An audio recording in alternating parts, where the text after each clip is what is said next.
Feast of Tabernacle has two themes in conclusion. One, it deals with remembering our past. We are the only people in America that says words like, let's forget the past and start with now. And yet my people can tell you all about European history, Anglo-Saxon history.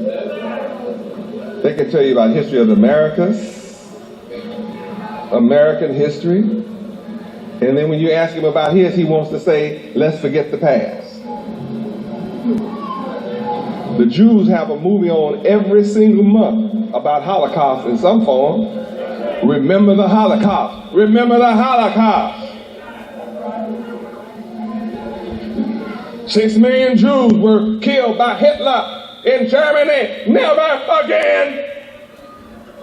Well, I'm here to tell you that 96 million black people lost their lives during the slave trade.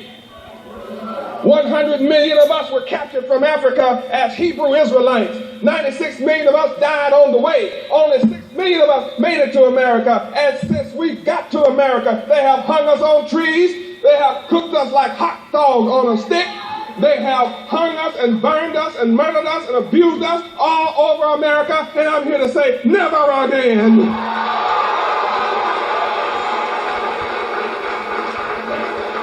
Praise Yahweh.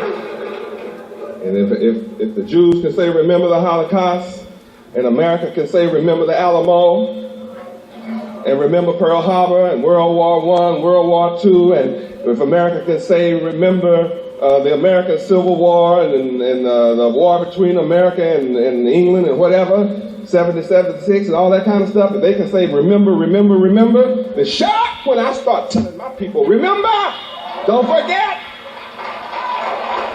Don't forget.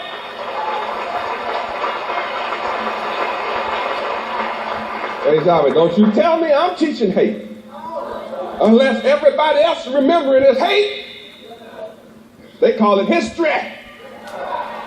Well, I'm not teaching hate. I'm teaching history. And I want you to know, just like the federal government judged our whole nation guilty of what one wicked bastard did in opposition to what I teach, and they charged us guilty, and that all of us have to pay $1 million for the act of somebody because he said he believed in Yahweh, and he proved by his works that he didn't, and has turned and speak against me. And if they can use a man like that to make a judgment of $1 million against us to take our property in the city, and claim all of us from all over America are guilty, and we and our children must pay this $1 million for the act of one. So if the government, and not if, since the government says that all of us are guilty for the acts of one, then I hold all white people guilty for the killing of Cain, killing of Abel. I hold them all guilty. Praise Yahweh. It's their judgment. By their judgment, they shall have to live by it. Since they hold all of us guilty for the acts of one from among us, then all of them are guilty for the millions of Indians they killed in America. Then they're all guilty for the millions of Mexicans they killed, taking California and Louisiana and Texas. Then they're all guilty for all the Chinese they killed during the Chinese War. They're all guilty for the Japanese they killed in Japan. They're all guilty for the Koreans they killed in Korea. They're all guilty for the people they killed in Africa. They're all guilty, and they must pay as I'm paying.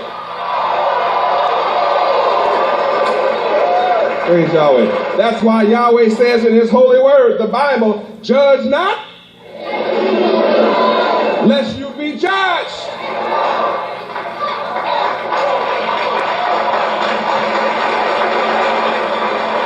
Praise Yahweh. I didn't create the judgment. America made it. You read about it.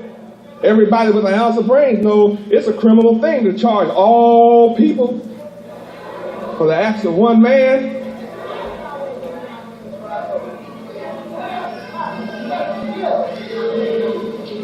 There's not a nationality on the planet that wants to be held guilty for all of them want to be held guilty for the acts of one.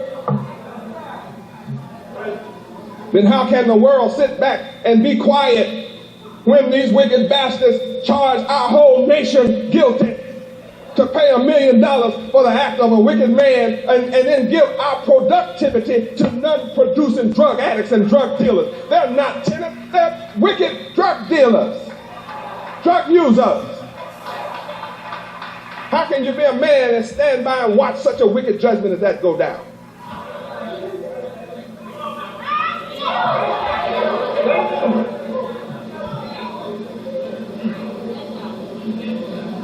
Now you know the truth of how logic works.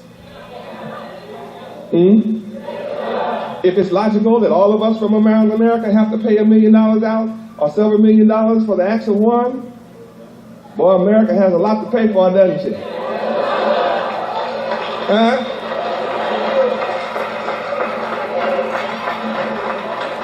Praise Yahweh. And see, what makes me unique, and I'm not afraid to say it. See, all nations are scared of America, but I'm not. You can tell I'm not. In her face, I'm not. I'm either the craziest man you've ever seen, or I know somebody. I know somebody.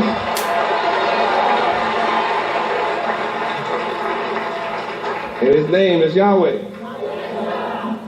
This means America better be glad I'm the Prince of Peace. You better pray. You better pray and thank Yahweh that I'm the Prince of Peace.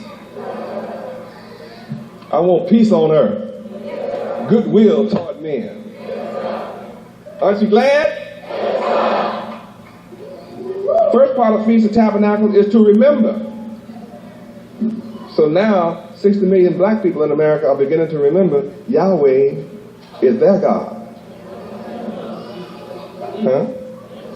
So that means you can't tell which one of us it is because all of us don't wear white. Most of my followers don't wear white.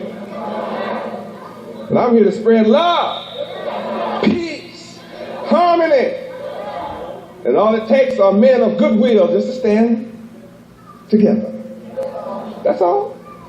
And you won't have to fire one shot. All wicked people will run out of America like Marcos ran out of the Philippines. You got your examples all around the world. See, Marcos had the whole army. He had the jets, the tanks, the bullets, the guns. He had all the army. But no army can whip people power.